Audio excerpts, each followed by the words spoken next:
నలుగురు వ్యక్తుల్లో ఫస్ట్ పేరు నేను చెప్పాల్సింది ఏంటంటే నాకు దేవుని లెక్క మా లాయర్ గారు కార్తిక్ సిద్ధార్థ అనే వ్యక్తి, మా లాయర్ గారు. 2 పర్షియన్ బాయ్ అనే నా ఇమ్రాన్ అన్న హైదరాబాద్. అది మీ అందరికీ నేను కొత్తగా పరిచయం చేయని అవసరం లేదు. 3వది నా ఫ్రెండ్ సాహో, ప్రసన్న సాహో, భీమవరం అబ్బాయిది. నేను స్టేషన్లోకి ఇలా వెళ్ళిపోయిన పరీక్షణమే వరాబడిగా భీమవరం నుంచి పరిగెత్తులకు వచ్చి సస్యని మా ఇమ్రాన్ అన్నీ తీసుకుని వస్తారనమాట. 4వది నా ఫ్రెండ్ హైదరాబాద్ శశికుమార్ నాయక్, డాన్సర్ తను. ఈ నలుగురు లేకపోతే అనేది నా జీవితం అనేది జైల్లోనే అంతమైపోతుంది. ఈ వీడియో చేయడానికి మెయిన్ కారణం ఏంటంటే నేను జైలు నుంచి బయటకు వచ్చిన తర్వాత ఫోన్ పెట్టుకొని ఒకటే వీడియోలు చూశాను. నాని నుంచో బోట్లు కాల్ చేసి పరారు అయిపోయాడు, నాని బోట్లు కాల్ చేసి ఇక్కడికి వెళ్ళిపోయాడు, అక్కడ రకరకాల రూమర్లు. కొన్ని ఛానళ్ళు కొన్ని ఛానళ్ళు అయితే నన్ను కరెక్ట్గా ఈ పరిస్థితికి తీసుకురావడానికి మెయిన్ అయితే కొన్ని ఛానళ్ళు అండి. అవి ఏంటంటే రుద్దుందే పేరు తిరిగేసి తిరిగేసి అలాగేసి నన్ను వాళ్ళే మొత్తం అంతా నెగిటివ్గా చేసేసి నన్ను ఇక్కడికి పరిస్థితి తీసుకురావడానికి కానీ వాళ్ళే. నేను జైల్లోకి వెళ్ళగాలి, నా వీడియోలు అవి బయట నుంచి రాగాలి, నేను ఇంటికి లేరుగా వెళ్ళి చనిపోదాం అనుకున్నాను. ఫస్ట్ ఆఫ్ ఆల్ అయితే అంత డిప్రెషన్లోకి వెళ్ళిపోయి చనిపోదాం అనుకున్నాను నేనైతే.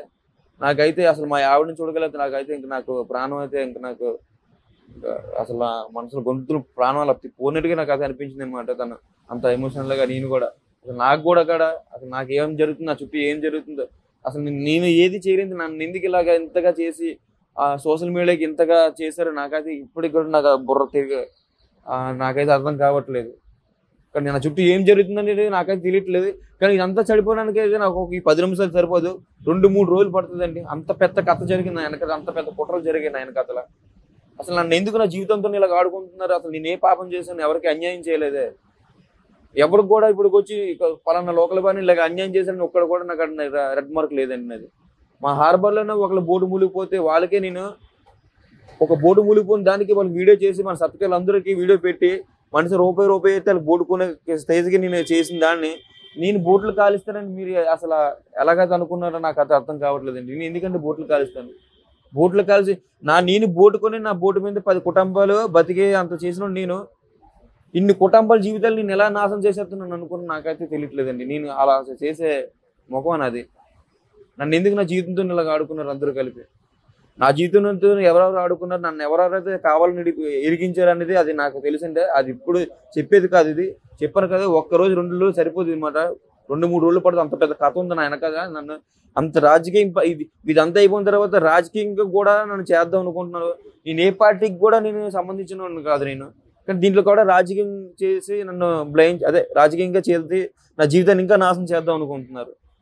నేనైతే ప్రజెంట్ అయితే జైలు నుంచి వచ్చి రాగాలే బయటికి పుటావిడిగా భయపడిపోయి నన్ను ఎవరేం చేసేస్తారో చంపేస్తారో భయం మీద నా ప్రాణాలు అరచేతిలో పెట్టుకొని నా ఫ్రెండ్స్ అందరూ కలిపి పుటావిడిగా నన్ను అయితే విజయవాడ అయితే హైకోర్టుకి అయితే తీసుకుని రావడం జరిగింది. ఇప్పుడు హైకోర్టుకి అయితే నేను బయలుదేరుతున్నాను. కాకపోతే బయలుదేరే ముందు ఈ లోకల్ బాలు ఇంకా బతిగా ఉన్నాడని చాలామందికి అంటే మీకు అప్డేట్ ఇవ్వాలని వీడియో తీస్తున్నాను. ఎందుకంటే చాలామంది నా సబ్స్క్రైబర్లు కూడా దేవుళ్ళండి మీరైతే. నాకు నిజంగా చెప్తున్నాను, నా గొంతుకులో ప్రాణం ఉందని చెప్పి కూడా మిమ్మల్ని ఎవరినో కూడా నేను మర్చిపోనండి. నేను మీరందరూ కూడా నన్ను నాన్నని తప్పు చేయడు అన్నా సరే మిగతా కొన్ని ఛానల్లో కావాలనే రుద్ది చేసే ఉంటాడు చెయ్యకపోయినా చేసే ఉంటాడే కదా తెలుసు. కానీ ప్లస్ వాళ్ళు చిన్నది మన జనాలు చిన్నది చెప్తే వాళ్ళు టీవీ వాళ్ళు ఇంత రాసి చేయలేని తప్పుడు కూడా చేశాడే అని ఫిక్స్ చేసుకొని నా జీవితాన్ని ఇక్కడ వరకు తీసుకొచ్చారు. అసలు నేను ఏ పాపం ఎవరికి చేయలేదు. అసలు నేను ఆ తప్పు చేసుంటే రైట్ అండి, నేను చేసిన తప్పే. ఆ రోజు వెళ్ళాను మా ఆవిడ సీమంతం కోసం చేసింది మొత్తం అంతా ఓకే. సీమంతం అయిపోయిన తర్వాత రూమ్ బుక్ చేసుకొని అందరిలాగే రూమ్ బుక్ చేసిన ఇప్పుడు వరల్డ్ కప్ మ్యాచ్ అంటే మన ఇండియాకి వరల్డ్ కప్ మ్యాచ్ అంటే ఎవరికంటే ఇష్టం ఉండదు. ఎప్పుడో వచ్చింది, ఇప్పుడు వచ్చింది, ఎవరు చూడకుండా తాగానండి. ఒప్పుకుంటాను, నేను తాగాను. ఎందుకంటే మనకు తెలియదు కదా ఒక ఘోరం జరుగుతుందని. మా ఆవిడ సీమంతం జరిగింది ఆ రోజే ఆదివారమే, 19వ తారీఖు ఆదివారం సీమంతం జరిగింది. అలాగే మ్యాచ్ కూడా 19వ ఆదివారం జరిగింది. సీమంతం అయిపోతే నా ఫ్రెండ్స్ దావత్ ఇచ్చాను, పార్టీ ఇచ్చాను. ఎక్కడ ఇచ్చాను? సార్ రూమ్లో కాంప్లెక్స్లో రూమ్ తీసి పార్టీ ఇచ్చాను. ఆ రూమ్లో పార్టీ ఇచ్చాను. ఎన్ని గంటలకు ఇచ్చాను? సాయంకాలం నుంచి 6:30కి లోనకి వెళ్తే అన్ని ఎవ్రీథింగ్ ప్రతిది కూడా సీసీ ఫుటేజ్లో రికార్డ్ అయి ఉన్నది. ఎక్కడికి వెళ్ళలేదు నేను, ఆ రూమ్లోనే ఉన్నాను. ఆ రూమ్లోనే తాగాం అందరం కూడా. నాకు ఫోన్ ఎన్ని గంటలకు వచ్చిందండి? 11:40 ఫోన్ వచ్చింది. మా వాచ్‌మెన్ ఫోన్ చేసి బాబాయ్ బోట్లు కాలిపోతున్నాయి అనగాలి వెంటనే మా ఫ్రెండ్స్ మేమందరూ కూడా వెంటనే అక్కడికక్కడ వదిలేసి అక్కడి నుంచి సీసీ ఫుటేజ్ మొత్తం రికార్డింగ్ అయిందండి.